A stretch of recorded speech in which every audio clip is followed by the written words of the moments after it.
Alright guys, this is BNN Primetime Sports Podcast. This is episode 1 of many to come, and we're happy that you guys are here to listen. Alrighty, so we have a lot to talk about. Last night was the NBA draft.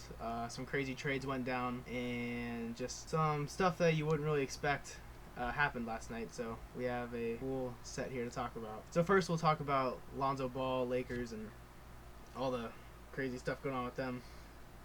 For those who are living under a rock and don't know, Lonzo Ball got drafted second overall by the Lakers. LeVar's been calling this for 19 years, I guess. Yeah, he's full of shit. I think that everyone saw that coming, and I think that people are kind of overlooking Lonzo Ball.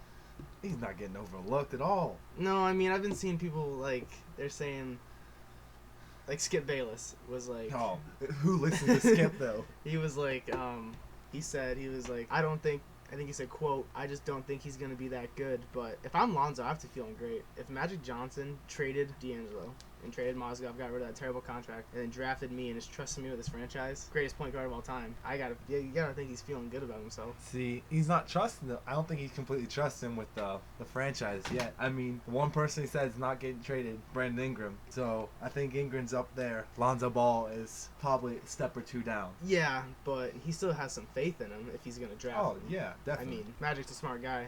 He's been doing a great job as president so far. I mean, I trust Magic. I would trust Magic with my family. Lonzo is the best fit for him there, just because he does make people around him better, even though in between the 3-point line and 5 feet, he's about as useless as they come. But his biggest problem is going to be trying to get that funky jumper every game. But, see, I was thinking about that, and it's like, that's the number one thing everyone talks about Lonzo, is, the bad things about him. They're like, he has a weird jump shot form that you don't usually see. It's unorthodox. But no one's jump shot's the same. No one's jump shot's the same. And there's been plenty of stars that have had a weird form. And he favorites the step back a lot, and he always lets that go. And I think that's something that he'll have to get used to in the NBA is I think the defense is going to be a lot harder on him, so he's not going to be able to pull that off as much. Well, but I don't think he'll have problems with the shot. See, I don't think he'll have any problems. His only move he has is that step back. Yeah. Only move. Yeah. That's the only way he can create separation. That's true, but at the same time, he's a really unselfish player. He is. And he's not. If he only takes 3 shots, he takes 3 shots, but he's going to get 11 assists that he gets. He's not going to get those 11 assists when people are playing him off. If people play off of him, he's going to get the shots. I would be giving him shots with that funky ass jumper all He was day. Consistent with it. He was consistent behind the 3-point line. Well, that's what we're talking about. I'm talking. Well, I mean, he's not going to pull up, take a step back at the free throw line. You know what I'm saying? He's probably going to go look to drive in, and he's a pretty good finisher too. Yeah, he's a good finisher. He's so damn athletic. But it's kind of hard to not be a good finisher when you're a 6'6" point guard and you're that athletic. But I just 40-inch verticals. I don't know. I don't see him. He's definitely not going to be scoring. I don't see him averaging over 10 points a game coming out rookie year, especially. I don't ever see him averaging over 15 points a game. I mean, they're in no way, shape, or form the same player, or even close to the same player. But someone I always look at where there was comments about his shooting form. Jason Kidd. No, it's Larry Bird. Larry Bird had one of the weirdest shots ever. He pulled that shit from the side of his head. It was like LeBron, but way to the side. And he's one of the greatest shooters of all time. I'm not saying Lonzo is going to be one of the greatest shooters of all time, at all. But you gotta look at what Larry Legend did, though. Well, yeah, that's what I'm saying. They're different players, but I don't care about his form. I don't care about anyone's form. That's the one thing I don't usually look at. If they have a whack form like Sean Marion and they can't shoot at all, they're shooting 25%, then they need to fix it. But if you shoot a good high percentage and you take a good high quality shot, I'm not saying he shoots. His form's awkward as hell, but looks uncomfortable. It does. You're a right-handed shooter and you pull from your left hip. Yeah. I mean, it's just so long. My problem is I don't think he's going to be able to get enough shots. I don't think he's going to be quick enough to get shots up. And then what's going to happen is he's not going to be able to score, and then defenses aren't going to have to play him. I can see where you're coming from. But, yeah, the Jason Kidd, you're right, though. Jason Kidd comparisons are pretty high between those two. Yeah, I mean, the Jason Kidd comparison, everybody's been saying, funky shot coming out of college. But Jason Kidd went from having a funky shot to having a great shot. Yeah, because he worked on it at the end of his career. That's the one thing that is, you can't coach someone to be faster necessarily. No, you can't. You can't coach someone to have quicker hands, that kind of stuff. But you can definitely teach a shot. a jump shot. Yeah, but it Look goes down to how much time he's gonna put in. I'm sure he'll put in a lot of time. And I'm sure he'll put in a lot. who's the big bird chirping in his ear? Oh God. You always gotta remember coming back to who's that Poppy at? Oh man. The thing is like they have a great coach. Luke Walton. Oh yeah. I feel underrated. Yes, I feel like it's half and half. Like half the people understand how great of a coach he was. He was a great player too. He was an okay player. I mean, he was a good role player. I'll give him. He was a good role player. I bet if he was a free agent, almost any team would want him. Depending on who they had, but I'm saying I wouldn't want to pass up on him in his prime. I mean, he wasn't. Luke Walton in his prime? He wasn't dropping triple doubles every night like Westbrook or LeBron, but I'm saying he was just he was really good in the locker room. Yeah, he was a good. He was a good teammate. He was a good teammate. Yes, there you go. That's like a James Jones. Yeah. He's a great teammate. I mean, Kobe wanted him. But any more trades for the Lakers? You think? Oh, trades for the Lakers. They're not going to trade for Paul George. I'd be really shocked if they traded for Paul George. I think at this point, Paul George is going to the Celtics. And I'll explain that in a minute when we're done talking about this, because that's a whole different discussion. But trades, honestly, I don't know. I don't think so. I don't know who they would trade, because only person they have that they want to get rid of but nobody's gonna take is Luol Deng. Yeah, no one's gonna. His contract is worse than Mozgov's. They're equally terrible. They're both bad. Thank God Magic's in there, because why would you even sign those contracts to begin with? But they wanted. See, they were good. They were good ideas. Awful contracts. They were good ideas. They wanted veteran leadership and a young locker room. Yeah, and it failed because it did. Well, they shut him down halfway through the season. Yeah. If you're gonna pay him the money, make him play.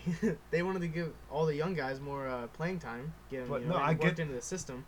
The young guys needed playing time though, because that's their future. Oh, for sure. But then why the hell would you sign two vets? Yeah, that's. Well, Deng's okay, but Mozgov, that was a waste of money. Mozgov's a good backup center. He's somebody you want coming off your bench. Yeah, he's a pretty decent rim protector. Yeah, no doubt. And when he's going, he can put up some points. See now the problem is everything you just said is the exact opposite of the situation that happened in LA. They signed his ass for a crap ton of money. Yeah. Started. He's not a starter at all. Shut him down halfway through the season. He didn't play that great, and he didn't even like it there. Do you remember? He wanted to come back to Cleveland. Yeah, he said almost halfway through the season that it wasn't the same as Cleveland. He wanted to come back. Oh, who's go wrong with Cleveland? Oh, now you can go wrong with Cleveland. Oh God, that's another thing we need to be talking about. I'm scared. Cleveland. I'm scared for the sake of Cleveland. For those of you who don't know, we're out from outside of Cleveland area, so Cleveland's homegrown, their blood, but it's getting intense. Yeah. It's getting real. You want to bite your fingernails. It's getting real chippy. It's getting scary. It is. Speaking of Lonzo, who's your rookie of the year this year? Rookie of the year. Oh, you're gonna get pissed off when I tell you mine. Go ahead. Mine, honestly, I'm down to two. It's either gonna be Dennis Smith down in Dallas, or it's gonna be De'Aaron Fox. If I'm between two, number two is De'Aaron Fox. Yeah. He's quick. He's just a monster. And he's put in a situation where he's gonna put up numbers. Yeah. He's in a. I kind of feel bad for him though. I don't like the front office in Sacramento. Sacramento. Oh no, that wasn't Sacramento. Never mind. But no, I don't like the front office there. They're young. I like him there. They have Skull Labassery. I like the team. I like the players that coach, and I like where he's at. But the front office makes me nervous. No, the front office is dreadful there. That's probably top 3 worst in the NBA, right there behind the New York Knicks. I'm not even. I was actually talking to some friends before, and they were like, "Oh, you're recording your first episode of your podcast today," and they're like, "You gonna talk about the draft? You gonna talk about Phil Jackson?" I was like, "No." I was like, "No, I don't want to talk years about Phil Jackson. I don't want to get into Phil Jackson because I just get so mad." Oh, okay, my rookie of the year, De'Aaron Fox. Yeah. Or Lonzo. Lonzo's not winning. I have so much more faith in Lonzo than you do. Everyone says they're like, I was listening to it all day on ESPN, where it was like half people were like, Lonzo's gonna be great, yeah, he's gonna be everything LA wants, which he is, but then they're like, he's gonna be a bust, and they say about every person in the draft. Every person in the draft I've seen videos saying why De'Aaron Fox will be a bust, why Lonzo Ball will be a bust. Oh yeah, they're gonna throw those out there. Yeah, because I mean you need to see that side, but I just think if I had to make a prediction for Lonzo this season, 15 points a game. Nope, no way. I don't know about assists. I'm stuck between like 6 and 11. I don't think he's gonna get that high in assists. But I'm saying, not with that team. I'm saying they have no shooters on that team. 5, 6 assists, and then like I think he'll get more rebounds. I think he'll be about 4 rebounds a game. Yeah, more rebounds than your average point guard because he's big. Big, but it's gonna be. See, the thing is with him, he has a target on his back now because of his dad. But you're totally right, 100%. But at the same time, now it could play off in many ways. He could have a target on his back, and he'd be like, "All right, yeah, I feel good. Everyone's out to get me. It's only gonna make me better." But at the same time, someone has a target on his back, and they're just gonna put him into the ground. You know, he's a rookie in the league, so it can go one of many ways. But I still have faith in him, and I have high hopes for him. I have really high hopes for De'Aaron Fox, though. De'Aaron Fox, he is put in a situation where he is going to put up numbers. For sure. He has, see who he has beside him? He has Willie Cauley-Stein. Okay. Finisher. And he's young. Rebounder. He's really young. You have Skull Abisseri, who is a young kid, who is that stretch 4. He's like Trey Lyles, who Utah just traded to. Okay. Off topic, real quick. The Nuggets are starting to get interesting. Nuggets are going to be. They're going to be a playoff team, finals contender. Next year? Not God. Not next year. What are you talking about? 3 years, 4 years. 3 or 4 years. I won't argue that one. They're going to be good. You have Jokic down there, who's a triple-double machine. I'm not arguing with you on that one. I don't. Yeah. They just made that trade for Trey Lyles, who is buried in Utah, who can shoot. That boy can shoot. You see him in the summer league last year or the year before? No, I didn't. Oh, he was balling out. Really? He's put up like 25 a game. Last summer was like the first summer. Dellavedova's rookie year.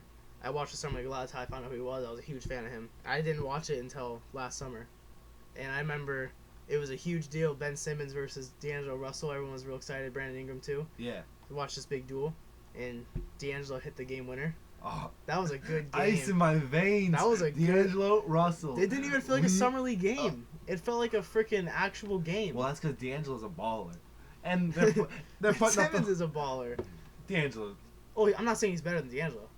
I think he will be. Yeah, he probably will be. He probably will be. Ben Simmons has got that Draymond Green, LeBron James build. Yeah, he's. But injuries. And he's only had one injury, so I'm not gonna say anything. Yeah. But we saw this happen to Joel Embiid. Well, foot injury, that's bad for big guys.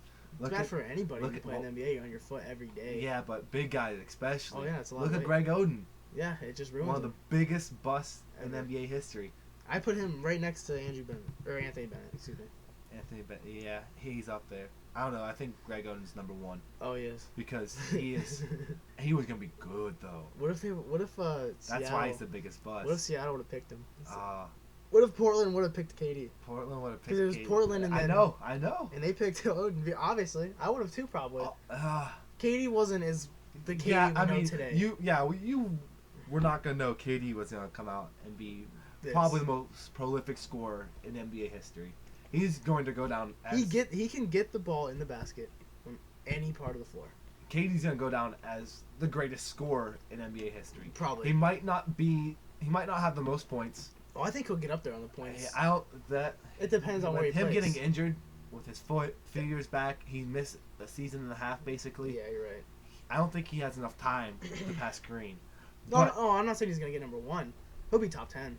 Yeah, he'll be top 10 for sure. But I think LeBron's gonna get up there. I think LeBron will be 2. 2 or 1 maybe. They did. I saw a study. It was last season. He has a chance to pass him. And it was if LeBron scores like I don't want to get it wrong, but it was like maybe 25 points. Like 26. If he averages 3 or 4 years, and then he slowly work his way down. I think as long as he averages like 18 in year 40 or 41. He is passing him, passing Kareem for number 1. I think he's gonna stay in the league a long time. Oh. I think he wants to play with Bronny. I think he's got easily another 5 years of being maybe not 5, 3 years, 3 to 4 years of being the best player in the world. It's gonna start getting real heavy with the KD discussions. Got heavy during the finals, which are bogus to me. I still think LeBron's easily the best player in the league. You gotta look at what KD does. KD's a better defender. Yes. Oh, for sure. They're about the same rebounder. I'll give LeBron the edge there. Because LeBron. KD's got longer arms and he's bigger, but LeBron's just more athletic. Yeah. He goes for him more than KD does. LeBron's a way better passer. Way better passer. LeBron's one of the best passers in the league, if not the He best. was top. He's not top the best. 5 in assists this year. Yeah, he's not the best passer in the league, but he's actually. I'm not gonna say that. I'm not gonna say that because there's too many. Okay, you know what? I'm not gonna say he is. I'm not gonna say he isn't. He isn't. Chris Paul still. I'll say the point guard. 2. No. You don't think he's the second best passer in the league? John Wall. I'm not sold on John Wall yet. Oh, Everyone always talks about John Wall. I'm not John sold Wall on is him. probably a top 5 point guard in the league right now. Oh, for sure. But I'm just like I feel bad. He's great. I don't know. I just don't. See, I'm the same way with Dame. Dame. And I respect Dame. I know how good he is, but they don't attract my attention. Dame Lillard, by far my number 1 favorite player in the league. Doesn't play anywhere near me. Because of him, I love Portland. See, I don't even. He has that Kobe mentality. He does. He's got to go out and get his buckets. He is. And but it doesn't draw my attention. And it doesn't matter if it draws my attention. It doesn't draw your attention. You see that shot he put up against Houston last year? Not last year. Game winner? 3 years ago in the finals? Oh, not finals. Holy crap, I can't. Semifinals. Nah, it was the second round, right? It was first round. Oh. First round, game 6. Game 5 or 6. I did see that.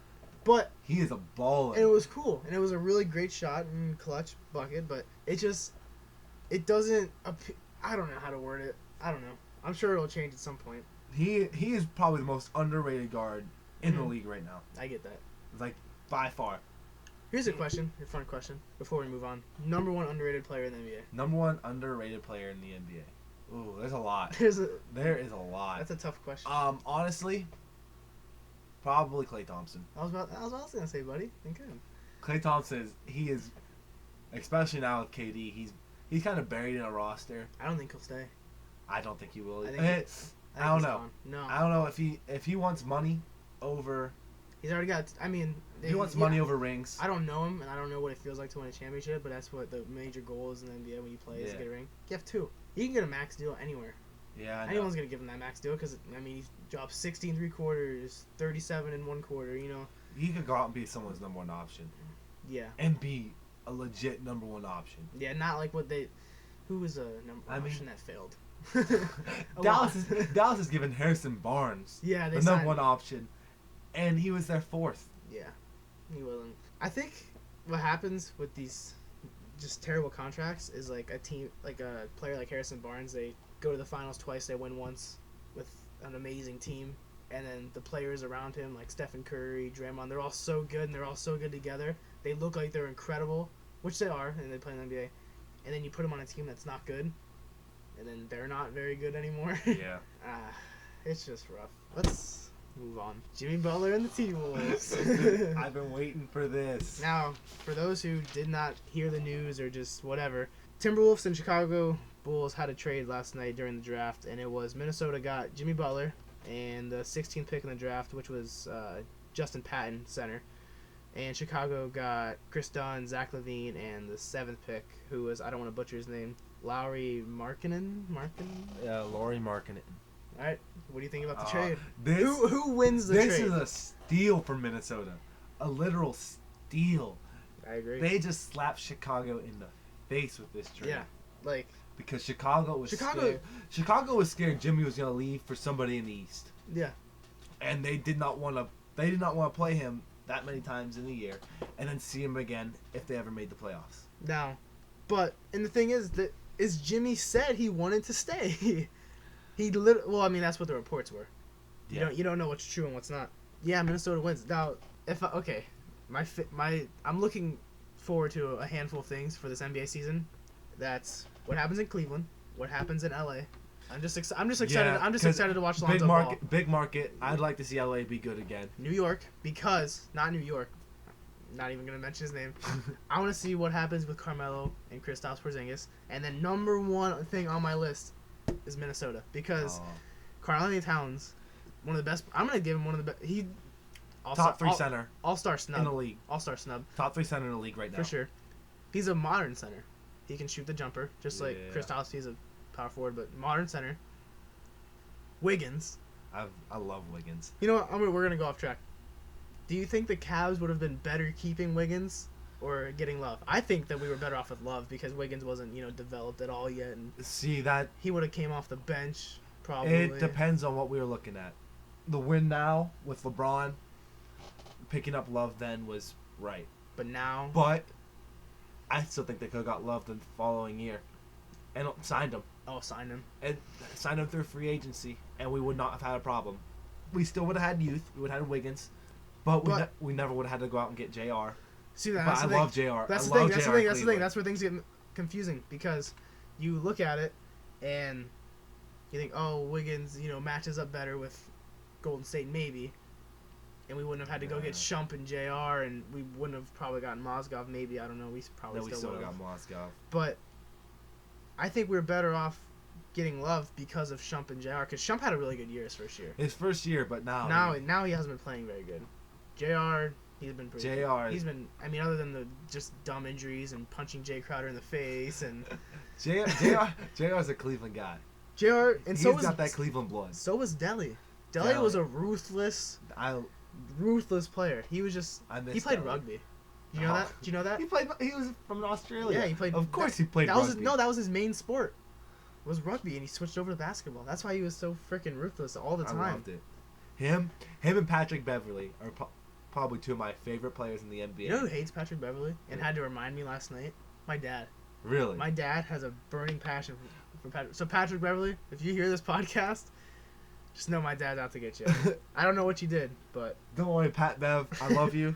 Come to Cleveland. Okay, so let's get back on track here. Obviously, Minnesota won the trade. That was just stupid. I don't know. I think they just want to rebuild.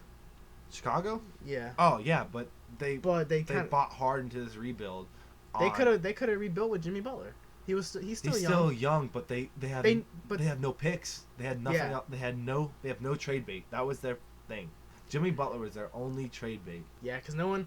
I was thinking about that. Who are you gonna trade? A 34-year-old Dwayne Wade who's so injured. He's gone, but he's picking up his option. He is? Oh, I didn't see Last that. I checked, he's picking up his $24 million option. I mean, I would if I was him. You would? But it's your last time to cash in before you have to go play for veteran minimum. Yeah, you got a point. But I mean, was this trade really worth it for Chicago? Because I mean, Zach LaVine is a beast, but he's coming off of an ACL tear. Zach LaVine can be a number one option. Yeah, but soon, not yet. No, give it a few years. Chris Dunn, I don't like Chris Dunn. Me neither. But Zach LaVine is an amazing player, but he's coming off an ACL tear, and that's hard. Well, they didn't even care. And I'm actually kind of liking Chicago's situation a tiny bit because they also have Cameron Payne from OKC. They got him in trade. He's not great and he's not terrible, but he's an okay backup point guard. Mm-hmm. He's an okay backup point guard. He's someone that you want to come off the bench. He's like Deli. You want him off your bench. Milwaukee. I mean, he's played all right in Milwaukee. He's playing all right in Milwaukee. I mean, Giannis Antetokounmpo is playing all right in Milwaukee. That guy. He's gonna be it. I think he's gonna be the best player in the NBA before KD is the best player in the NBA. You still sleeping on Anthony Davis? I'm not sleeping on Anthony Davis. Anthony Davis is going to be who's taking over the crown.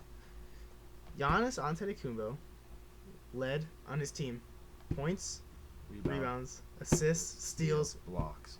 Yeah, for the whole season. Yeah, I know. The whole season. Who's going to be the first option in Minnesota? In Minnesota? Because you have a great Jimmy Butler, you have a great Karl-Anthony Towns, and a great Andrew Wiggins. Ricky Rubio's he's not even first option. I see is somebody who you're going to go to in the clutch.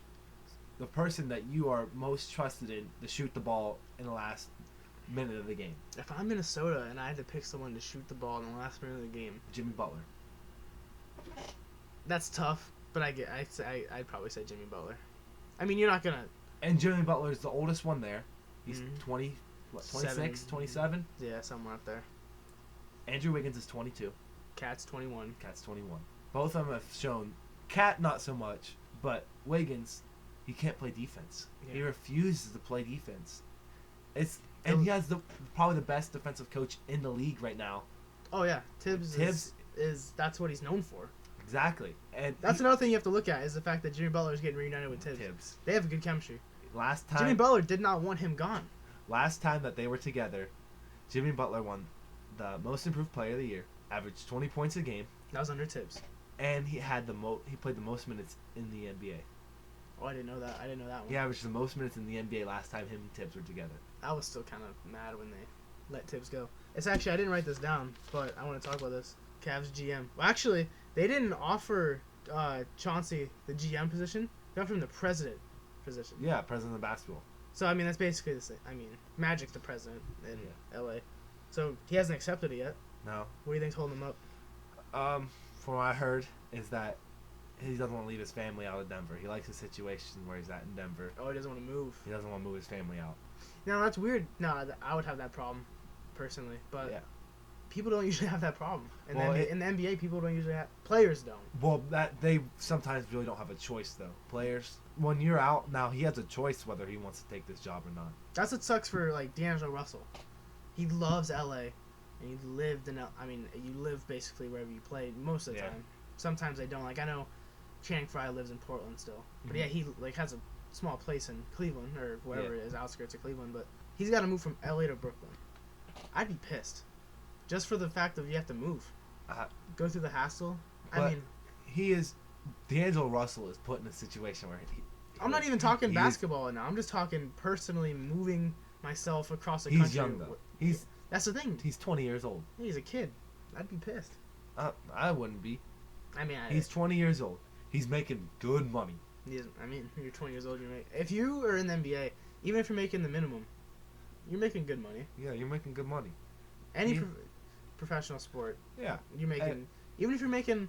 Like, I remember Delly was making, like, $500K a year, $600K a year in his first contract, or second one in Cleveland. That's still good money. Yeah, that's more. That's more than most people make in a year. Oh yeah. And they're putting in a lot of time. Don't get me wrong. These basketball players, they're putting in countless hours, but they're doing something they love to do. Yeah. And they're making great money. The only player in the NBA who doesn't make great money, Dante Jones. Dante Jones. Because he gets signed on the last day of the season, plays the playoffs, and gets cut. He gets probably 4 checks. Yeah, and he gets all those damn technicals. He probably gets $6,000 a year to play for the Cavs. He got 0 this year. Yeah. Well, LeBron paid for his techs. He paid for the first 2. No, he paid for the other ones too. He said, did? Yeah, he said, I'll cover him again. I mean, why wouldn't you? It's LeBron. Did you see the people who had the GoFundMe for his technicals? Yeah, that was funny. I kind of feel... I mean, he's got money because he's played in the NBA forever, but... Let's get back to D'Angelo Russell. Because he's going to be an all-star in the East in not even 2 years, a year. I mean, I think this year's a possibility. I'm not going to say no this year. If Kyle Lowry leaves the East, which I think he's going to, because... Where do you think he's going? Houston? He's either going to Houston or he's going to San Antonio. I didn't think about... I was thinking more Houston. He wants to win a ring. He's at that point now where he's at the tail of his prime, and he realizes he doesn't have a lot of time left. Yeah, he doesn't have a lot of time left before he has to become a player like David West, who signs the minimum to go on like a super team and just sit there. So, if he wants to get a ring as one of the best players on the team, he's going to have to leave. Which sucks because DeRozan, he's there. He just signed that huge deal. Yeah, DeMar's not leaving. And DeMar won't leave. I don't think he cares about a ring. I think he cares. He obviously cares. Every NBA player. But I think he's like, I'm here. He's kind of tied to Toronto. I think if he left Toronto, it'd be... I mean, depending on where he goes, it's not... You can't repeat a LeBron decision or a KD decision. Maybe. KD, yeah. LeBron was so much deeper. KD didn't get all the hate he did for leaving OKC being there for 9 years. He got all the hate for where he went. Yeah. Yeah. LeBron got all his hate because he left his hometown. Yeah. I mean, literally grew up 20 minutes away from Cleveland. Speaking of leaving your hometown, Dwight Howard's hometown left him. They traded him. Would you feel bad? Do you feel bad for him? I don't feel bad for him, but I'd be pissed. Same, because that's going back on him. What he did with Orlando, how he took off on them, went to LA, then played a really bad year in LA, and Kobe and him hated each other. Now the thing is, Kobe and Shaq didn't get along very good.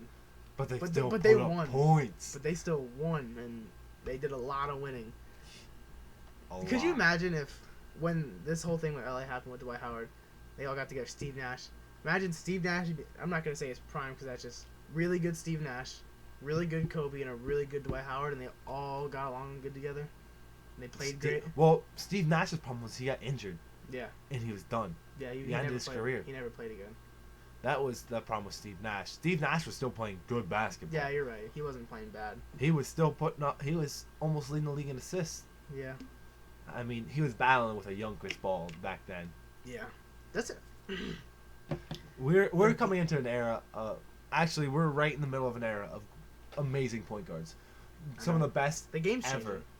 Look at how every team built, or every front office built their team, like in the 70s and 80s and even the 90s, all wanted big men. You all wanted a big, freaking amazing center, and then they built around him. Well, you want Hakeem, they built around him. Ewing, they built around him, and they were set that they were going to win that way. I think the only team that really didn't do that, I mean, there's probably a lot of teams that didn't do that, but successful Chicago, they didn't build around a center. No. They built around Jordan because it was Jordan. You're gonna 10 years from now. don't get me. Involved. 10 years from now. Don't get me. That might be a whole different discussion. Who do you think has the most potential other than LeBron Most potential other than LeBron? to take over number one? I have my pick. Who's your pick? No one. No To one. ever pass LeBron? I mean, to pass Michael outside LeBron right now in the NBA? No one. I think currently no, but if Giannis in Milwaukee gets better and better and better, there's never been a player that's done what he's done. And you can put him on a different team, he's not going to do it again because he carries Milwaukee. Yeah. But Jordan was amazing. He's better than amazing. Yeah. He didn't finish top of the category or top of the box score Yeah. in every category. Yeah, because Jordan was not a passer. Exactly, that's the thing. But he is, but he isn't. He just does it to make his team win. Yeah. That's a different discussion. I want to talk about Paul George because obviously Cleveland's not getting him. Cleveland's not getting Jimmy Butler. LA's not getting Paul George till next season probably. Yeah, till next. Unless he gets somewhere he loves to be there. Unless they're getting somewhere where he's gonna get a ring. Here's my prediction. Boston is going to get Paul George. I haven't looked into who they're going to trade. Probably Avery Bradley and then someone else. I don't know. I haven't really looked at that yet. Maybe even picks or something. I don't know. But they're not going to get Paul George until Gordon Hayward signs with them. When free agency starts, I think Gordon Hayward's going straight to Boston. And I think they're going to get Paul George. I don't see that happening. But I don't think they'll get Paul George until Gordon signs. See, I don't see that happening because they play the same position.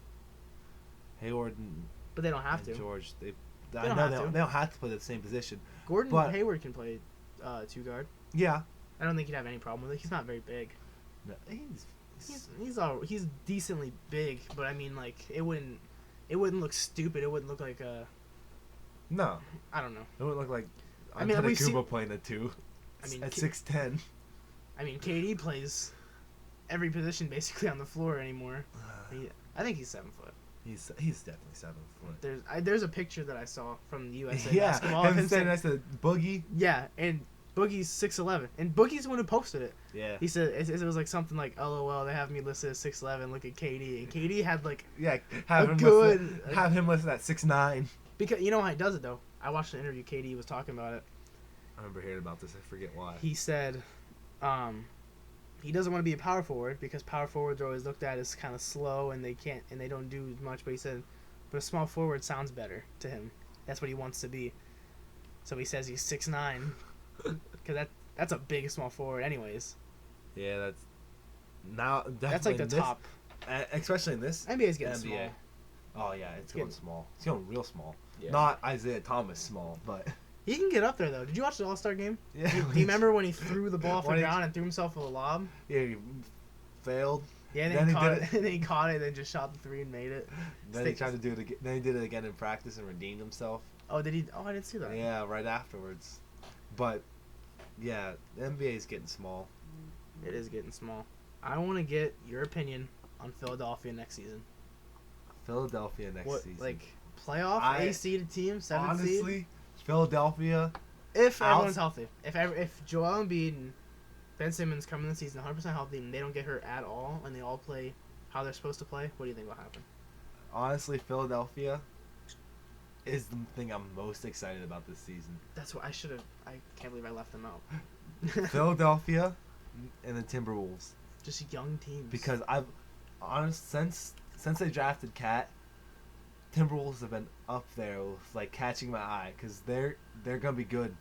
Timberwolves are gonna be knocking on Golden State's door in the West 2 years. If they were in a bigger market city, they'd be like what everyone's looking at, but it's That- Minnesota, and then it's Philadelphia. And it was the same thing with Utah in the past 3 years. Yeah, I mean, I'm not gonna say no one likes Utah. I like watching Utah play, I but, love watching Utah. but it's play. in Salt Lake City. Yeah, who wants to go to Utah? Yeah, like I mean, that's exactly what the Warriors said, or the Clippers. No, who said it? The Clippers said it, didn't they? I have no. No. I got that mixed up. Because it was Utah and then the Clippers playing. Yeah. And then the Warriors wanted primarily, who said it? Iguodala? No, it's Clay. I thought. No, I think it was pretty much the whole team except for a couple guys. They said they wanted Clippers win because there's no nightlife in Utah. But yeah. You shouldn't be worried about the nightlife. No, I mean. You're playing in the playoffs. But I mean, were they really playing? Yeah. Those. Utah was always one of my teams that I like because I love Gordon Hayward. Yeah, he's just a humble dude. I just like I like everything about him. But going back to Philly now. Wait, before you go back, the reason I think Hayward is going to Boston is because of Brad Stevens. Not because of Brad Stevens. That's definitely weighing in on his head. They're just a good team. I think he wants to win. Yeah, and they have to get. I mean, it's so top heavy right now. What do you mean? The NBA. Oh. It's so top heavy. Yeah, it's just... And it's looking like it's only gonna keep on getting more top heavy with the new TV deal contracts coming in. Even though this one's $3 million under what they projected. Still, man, it's just they make so much money, and they're only gonna make more. It's insane. All right. But now going back to Philly. All right, now we go back to Philly. Honestly, Philly is going to be 7th seed this year, 8th seed. I'm not gonna argue that because who's gonna? The East was solid this year. Every team was over 500. Yeah, for sure. The West, it got. West was bad. The East has turned out like the West used to be.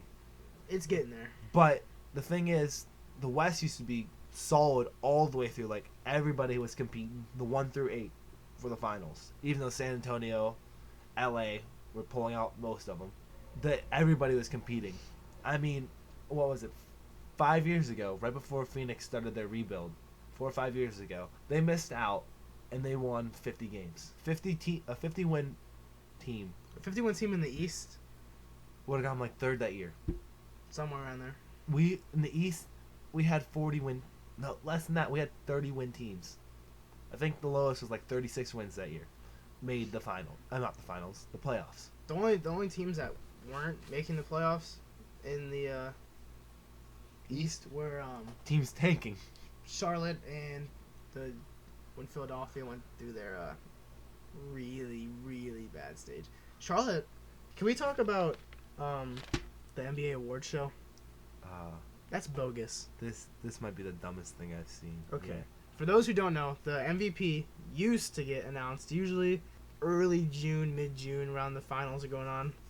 I'm pretty sure last year it got announced before Game 2. I don't remember. I don't know exactly. But now it's on the 28th, I think, and they're having an award show where they're going to just announce, Defensive Player of the Year, MVP, and just a way to make money. That's all it is. Yeah. For them. There's just a way. I think it's a fun idea, but I just like the way they did it before. Because if you're playing in the finals and you get the and you just found out you get the MVP award, you get so amped, I'm sure. Or you're LeBron, and you find out you don't win the MVP even though you should, like every other year. Every single year, but that's different. And that's how Jordan was too. And, you just can't give the same person the MVP every year. Yeah, because then it can. I mean, some people. It gets boring. Yeah, it's Colin Cowherd, LeBron fatigue is what he calls it. Everyone's just tired of LeBron, and it's it sucks because then you look at the resumes, and you're like, LeBron wow. should have like 9 MVPs. You look at all these people in the NBA, like Russell Westbrook, James Harden, the career years they're putting up, and you look at their stats, and you're like, damn, they're putting up numbers. Wow, and it's like, man. But you dig into their stats. You should really look into it because LeBron's been doing it every year since 2009. You look at the deeper stats. You look at their efficiency ratings. Low. Awful. You know who's a sidetrack? An amazingly efficient player. Who? KD. KD, yeah. He's very, especially very in his efficient. position now. Oh yeah. Because he's put in a situation to be extremely efficient with. To me, it just looked easy for him at this point. He's playing with the 2 best shooters ever. Yeah. Steph is going down as the greatest shooter ever. Clay's up there. Clay has the smoothest shot I've ever seen. He has the best form in the league. The best overall shot form in the league. Yeah, by far. And he does everything that your high school coach would teach you to do. Exactly. Elbow in, fully extended. Curry's hangs a little bit. Durant's is like... But, yeah. Marion. Sean Marion. Kevin Durant is put in a situation to be efficient. But you also look in the win shares. LeBron led in win shares. Yeah. It's just... You dig into the deeper stats. Also, another stat. Russell Westbrook and James Harden are like in the top 5 for seasons with most turnovers. I didn't know most turnovers in a season. So, yeah, Westbrook averaged a triple-double. He averaged literally, I think, 10 assists. Or maybe averaged 11 assists, 10 rebounds. Whatever. Yeah. Who cares? But he averaged like 4 turnovers. And that doesn't sound like a lot, but that's a lot of turnovers. It's 4 or 5 turnovers. A usual point guard. He has one of the lowest assist to turnover ratios in the NBA right now for point guard.